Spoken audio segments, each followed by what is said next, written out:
It's very scary to do it directly sometimes. Yes. I'll give you an example. I worked at University Hospital ER for a long time, and I used to give people feedback in such a sweet way, they didn't realize they were screwing up. Oh.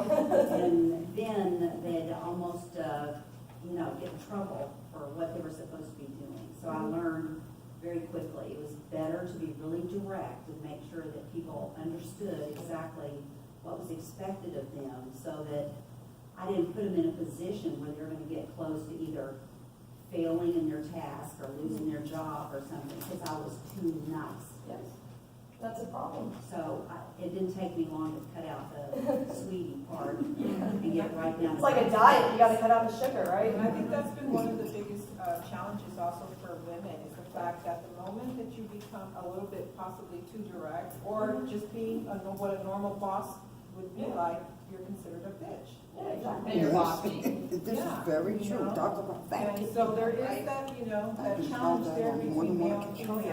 Yeah, and that's something that, now that I'm trying to get into the political game, and eventually I want to, besides being governor, I do want to be in a position where I can make a lot more money and a lot more salary.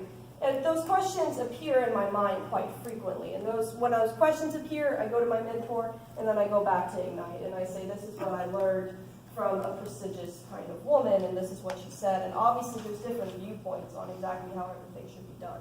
But it's those things, I haven't personally experienced a lot of it myself, but I try to learn it from somebody I know and trust, and who's not just going to say things, and then go back to Ignite, because they definitely don't know it. There have been a couple of members that have asked me, what do you do when someone doesn't want to sign your campaign or donation? Like, what do you do? And I'm, what do you do? You move on to the next person? Is this a trick question? Like, what are you doing here? She's like, well, I've just been thinking about it for 3 weeks. I'm like, 3 weeks you've been thinking about this? No? Girl, move on. Oh my God, move on. It's okay. She's like, no, I just don't understand. I did everything that they told me to, and I still didn't get it. No, it's okay. They probably just move on to the next. Why are we 3 weeks? I wouldn't even think about something for 3 weeks. But that's what women do, right? We get that, and then we dwell on it, and then we dwell on it some more, and then it's a self-esteem issue, and then it's, actually, you know what? Maybe I can't run for office because I can't get this one person to follow me, and he hates me, or she doesn't matter. Like me. Yeah, because I really want No, to I know. like me. I was in sales for a while, and there's a really good statement in sales, and it's just a comment that it's good to get that no, because that gets you closer to the yes. Yes. So when the people, when the person says, hey, nobody's saying no, everybody's saying no to me, so it's okay, because you're getting closer to the yes now, and somebody will start saying the yes. So I had a question though to ask you about. So these young women are coming in with a desire to run for office, right? You say, and they come at it from different perspectives. So if we looked at that, in sort of a bilateral way, if there were equal amount of young men coming in and young women coming in looking at running for office, they're absolutely coming from a different perspective.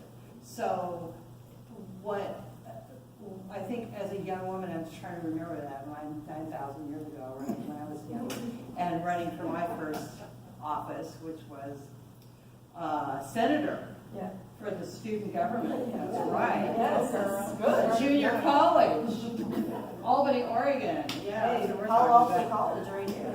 So, when you're talking about that, it's that there's certain power in knowing that one word that you can own, and that's called try. Yeah. And when we start owning that word try, everything else after is nothing. Because we don't know what's going to happen afterwards. But when we start owning that word try, that this is something I can do, I can try. So when we start doing that and we try that and it works, or it doesn't, then we know what comes after. But that's what I'm saying. What I'm trying to get at is that when the same number of young men would come in, they don't have a negative connotation in their mind when it comes to the word try. Whereas Because they want Star Wars. because they want Star Wars. I want Star ask Wars for directions. Hey, wait a minute, I watch Star Wars. But I think there's that hesitation in young women to really own that word try. So maybe if you try to offer that. And the reason probably is, I think it's partially a women thing and also just my generation, millennials and Gen X, is because we're afraid to fail. Failure throughout our entire lives. And this is really, I would not say it's a woman thing, but probably in my generation. I mean, Lord, if you failed, your whole life is over. You fail a test, your life is over. You'll never get into college. You'll be a janitor somewhere in some podunk school. Failure is so ingrained in my generations, and I think in also my members' minds, is that, well, if I fail at the student council thing, then, everyone's going to know that I'm a failure, and then no one will ever hire me because I'm going to do a Google search to see how badly I lost the book. I don't know what the That's like way catastrophic. overthinking. I mean, that's sometimes how it is. Because you don't know. Yes, exactly, you don't, but the fear of failure is so strong in this generation, because even with me, I'm afraid of failure. If I right now tripped and landed on my face, that'd be terribly embarrassing for me. Not a failure, probably just a humorous anecdote that y'all would tell in later meetings, right? Oh, that guy speaker tripped and fell on her face. But for my members, that would be like, oh my God, that's all they're going to take away from her. Her speech was a failure. She's never going to be governor because this is being videotaped and it's going to be viral and it's going to be all this. She's going live. I mean, failure is so strong in this generation that I personally am afraid to fail at my own job, even though I'm very confident. I work for Spectrum Association Management, so if you live in one of our homeowners associations, I am an ACC coordinator. I heard a laugh. I hope I'm not going to get ambushed after this. No, it's okay. We'll I get a don't sign. mind. Okay, yeah, we'll do that. We'll take a little bit. Yes. We have to teach women that even though their basic makeup is compassion, women have a compassionate makeup. Yes. Men have a passionate makeup. That's why women were compassionate. Yeah. Because they had to tone down that testosterone and make it, kind of lay out. You know what I mean? Well, we'll probably get So, that. but we haven't learned how to call on the testosterone that made us women. Yes. Even though, You know what I mean? Yes, exactly. So we have to kind of combine that passion and compassion together and just drive. Exactly, and I completely agree, and that's something But we have to that- stop and ask directions, because men don't ask for directions. I'm sorry, you know what? They'll have you We're lost. just asking questions and now all of a sudden we're just giving you fodder. So I think she did raise her hand. I would challenge you a Be little bit wonderful. on this concept of this, the millennial generation having a feeling of failure. I think it's more about fear of success. Because you can't really truly succeed if you don't learn how to fail. That's right. But it's almost like your generation has never been allowed to fail. And so it's almost like flipping that upside down and being like, well, it's almost really scared of success. And I understand where y'all come from that. As somebody who kind of grew up with a lot of those comments, I do have to say that when I was 6 years old until I was 18, I was told if I did not go to college, I would become, if I got pregnant, my whole life would be over. If I didn't take my SAT seriously, my ACT seriously, if I didn't take this seriously, if I didn't work as hard as this, my whole life is over. There's no going back. There's only, you have to nail this the first time or you're done. And that's kind of just something anecdotal. I'm not an expert on it, but I can tell you that even with a mother who was not very strict, she was very much about choices and you make your own decisions. And I'm not gonna, overreach and, you have rules, but you're not gonna, be adhered to them like this is some sort of prison. She did tell me, this is not the time to be fooling around. You are going to go into an economy, and this was in 2004, before anything really went down that we know now. She's like, you're going to go into an economy where everyone's going to have a bachelor's degree. Everyone's going to have a master's degree. Only the top is going to have PhD degrees. How many jobs do you think is in the country right now that you think you're qualified for? How many things do you really think these universities are gonna take you? How much money are you gonna spend for university? She would tell me that. And that was a very real reality that I had. And so that was an ingrained fear. I mean, oh my God, I wouldn't go to university at 18. That was shocking. And my other, I actually would wind up going to community college, Navarro College, and I dropped out. And when I dropped out of Navarro College, I graduated number 7 of my class. So I was pretty smart, I guess. It was 98 people. And I came from a big school to a little school in my senior year. I was pretty smart. I had a lot of A's and B's. I always had the hand up in the class. I know the answer. Caley Richardson knows the answer. But when I dropped out of Navarro College at 19, I felt like a total failure. I was like, my life was over. I couldn't even have college. And, my whole life, Caley was the smart one. She was going to be this great, big, American great novelist or whatever I had an idea of. I dropped out. And here are all these people, my peers, who I should have thought better of them. But they were acing college. They were getting all this stuff. And for years and years and years, I just felt like, that's it. This is my life. I'm going to be in poverty. This is it. I mean, there's nothing left. Nobody taught me how to go back to college. They taught me how to go into college at 18. I had to learn how to be a non-traditional student at 22 when I went back to Palo Alto College and got an associate's. And then I had to learn it again when I went to UTSA, because they have no help for non-traditional students, really. It's all good luck. You're going to have to fill out the forms yourself. You're going to have to figure out FOSS for yourself. You're going to have to do your transcripts somehow. Congratulations, pay a fee. And it's really difficult. It took me 6 months to get into UTSA. And I think that maybe if I had somebody like who was fresh out of college, they would have been like, open the door, the red carpet rolls out. I mean, they really just don't care about adult students. And that's just something, I love UTSA. I do not want that to be my slogan that UTSA doesn't care. It's just that UTSA doesn't have that. Because there's no second chance for you. You drop out, that's it. The average age of undergrad is 28. And, and people say that now, but I didn't hear that quote. I didn't hear that when I was in high school. I heard you get your degree at 21, you get married at 24, you have your kids by 30, and by 40 you retire. That's exactly the timeline I heard, and I heard that for over and over again. And if you didn't reach those mile markers, something was wrong. Oh man, I would have kids right now. But I mean, there are people now that tell me, you don't have any kids, you don't have a husband? No. Well, that's probably a good thing. Yeah. Probably is a good thing, I think. They're both really expensive. My mother always said marriage never lasts, but divorce is forever, so never divorce papers.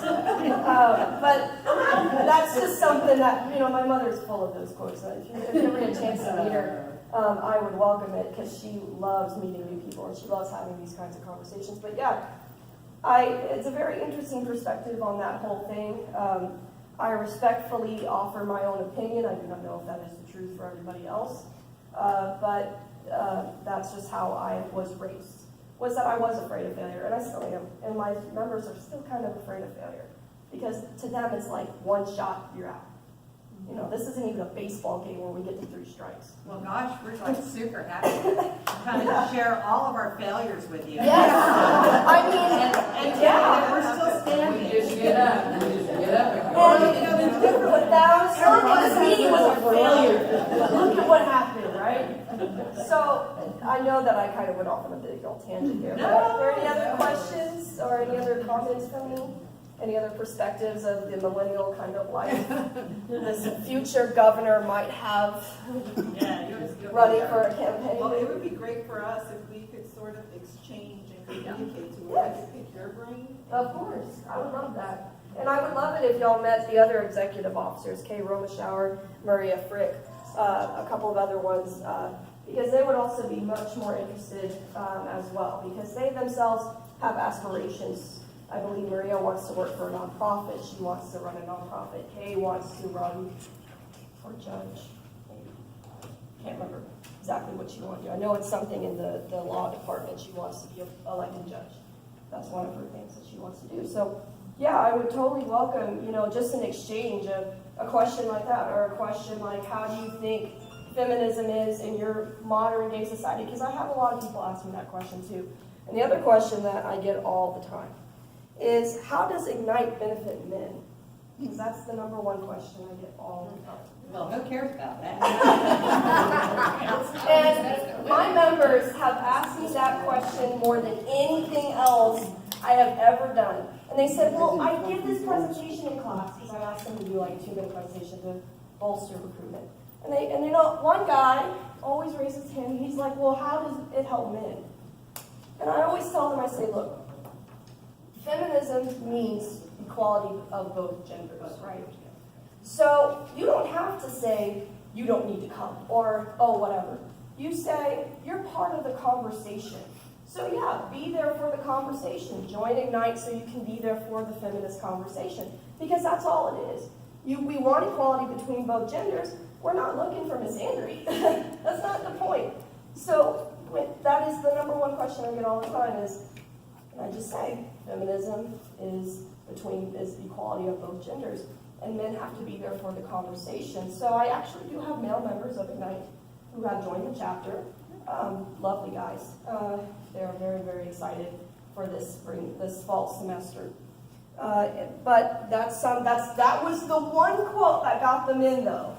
Because I didn't say, well, y'all, there's nothing you can do and it's not good for you.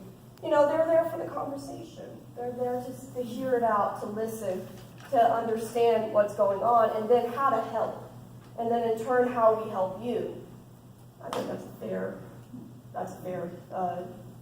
trade-off, honestly. And they learn a lot, which is something that I'm always very grateful for. We did have a Mock City activity last Friday, because we hold our meetings every bi-weekly on Fridays. And they were very astonished about the whole politics and how dirty it can be and just exactly the agendas. Ours was over the highway, 281, the big old highway that was going to connect the airport to downtown, right? And they were surprised just how hard it can be. When you have constituents that want one thing, but you personally believe in your heart you want something else, it's a little bit tougher. So, and the men had to learn that too. They had to learn because they didn't draw, they had a draw, and it just so happened they didn't draw for city council spots. So they had to listen, and it was tough for them to listen. Let me tell you, it was super hard, because they were like, oh, I want to say something. I'm like, they can't, because I'm not on city council. We've already done that. So it was eye-opening for them, I think. But that is the number one question I get all the time. Thank you so much.